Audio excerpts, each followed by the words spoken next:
অক্ষয় তৃতীয়ার পুণ্যলগ্নে যেখানে সাধারণ মানুষ আনন্দে মেতে ওঠার কথা ছিল, সেখানে প্রকৃতির রুদ্ররোষের লণ্ডভণ্ড হয়ে গেল পাথারকান্দি শহর সহ আশপাশ এলাকা। আজ ভোররাত প্রায় 4টে নাগাদ ধেয়ে আসা তীব্র কালবৈশাখী ঘূর্ণিঝড়ে কার্যত ধ্বংসস্তূপে পরিণত হয়েছে পাথারকান্দি রাজস্ব চক্র এলাকার বিস্তীর্ণ অঞ্চল। ভয়ঙ্কর এই ঘূর্ণিঝড়ে পাথারকান্দি শহর, ওএনজিসি, পাথারিগাঁও, ভুবুরিঘাট, কলকলিঘাট সহ একাধিক এলাকায় ব্যাপক ক্ষতি হয়েছে। কোনো স্থানে যদি ঘরের সম্পূর্ণ টিনের চাল উঠিয়ে রাস্তায় ফেলে দিয়েছে, অন্য কোনো স্থানে আবার ঘরের উপরে প্রকাণ্ড গাছ ভেঙে পড়েছে, ঘরের বেড়া এবং দেওয়াল ভেঙে পড়েছে। এছাড়া সরকারি ও বেসরকারি কোনো প্রতিষ্ঠানই রেহাই পায়নি।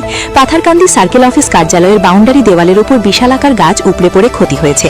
পাথারকান্দি থানা সংলগ্ন মাছবাজারে গাছ ও বিদ্যুতের খুঁটি ভেঙে এবং তার ছিঁড়ে বিদ্যুৎ পরিষেবা সম্পূর্ণ বিচ্ছিন্ন হয়ে পড়েছে। ঝড়ের দাপটে উড়ে গেছে একাধিক স্কুলের চাল। বিশেষ করে পাথারিগাঁওয়ের 953 নং শিববাড়ি এলপি স্কুলের উপর বিশালাকার এক বটগাছ ভেঙে পড়ায় স্কুলটি ব্যাপকভাবে ক্ষতিগ্রস্ত হয়েছে। ধর্মীয় উপাসনালয়গুলোতেও ঝড়ের প্রভাব ছিল ভয়ঙ্কর। পূর্ব কলকলিঘাটের দুর্গা মন্দিরের টিনের চাল উড়িয়ে নিয়ে গেছে। একইভাবে বেশ কিছু মসজিদ ও স্থানীয় মন্দির ক্ষতিগ্রস্ত হওয়ার খবর পাওয়া গেছে। পূর্বাঞ্চল প্রতিদিনের হাতে আসা প্রাথমিক খবর অনুযায়ী পাথারকান্দি শহরসহ বেলবাড়ি, আদমটিলা, নালুগাঁও, মুন্ডমালা, রাজারগাঁও, বাগাডহর, সোনাক্ষীরা, উনাম, নয়াডহর, চেংজুর এসব গ্রামগুলো মিলিয়ে প্রায় 500রও বেশি পরিবারে তাদের ঘরবাড়ি আংশিক ও পূর্ণভাবে ক্ষতিগ্রস্ত হয়েছে।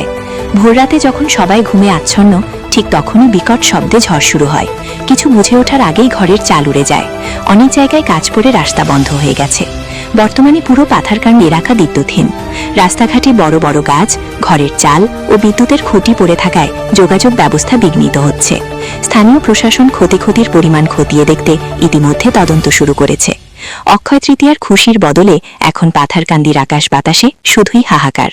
অক্ষয় তৃতীয়ার শুভ লগ্নে তো আজকে আমি যখন স্কুলে আসার পর স্কুলের যে বিভৎস রূপ দেখে আমি অত্যন্ত দুঃখিত যে স্কুলের 953 নম্বর শিববাড়ি এলপি স্কুলের গত বছরও এই ধরনের হয়েছিল। তো আমাদের 953 শিববাড়ি এলপি স্কুলের এখানে একটা বিরাট বটগাছ একটা আছে। তো সেই বটগাছটা পুরা গুড়ি থেকে ভেঙে স্কুলের পুরা বারান্দা টোটাল স্কুলটা ড্যামেজ করে দেয়। তো এখন ছাত্রছাত্রীরাও এসছেন, তো আমি কি করব কোনো কিছু বলতে পারছি না। তো আমি আসাম গভর্নমেন্টের কাছে আবেদন রাখছি যে অতি সত্বর স্কুলের এই যে বিভৎস রূপ সেটা যাতে অতি সত্বর বাস্তবায়িত হয়। এবং শুধু আমার স্কুল নয়, পাথারিগাঁও 953 এলপি স্কুল নয়, মধ্যবাজারেও এই ধরনের বিভৎস রূপ নিয়েছে ঘূর্ণিঝড়ে। তো সবগুলোতে পাথারকান্দি কনস্টিটিউয়েন্সির উপর একটু নজর রাখার জন্য আমি অনুরোধ জ্ঞাপন করছি। ধন্যবাদ।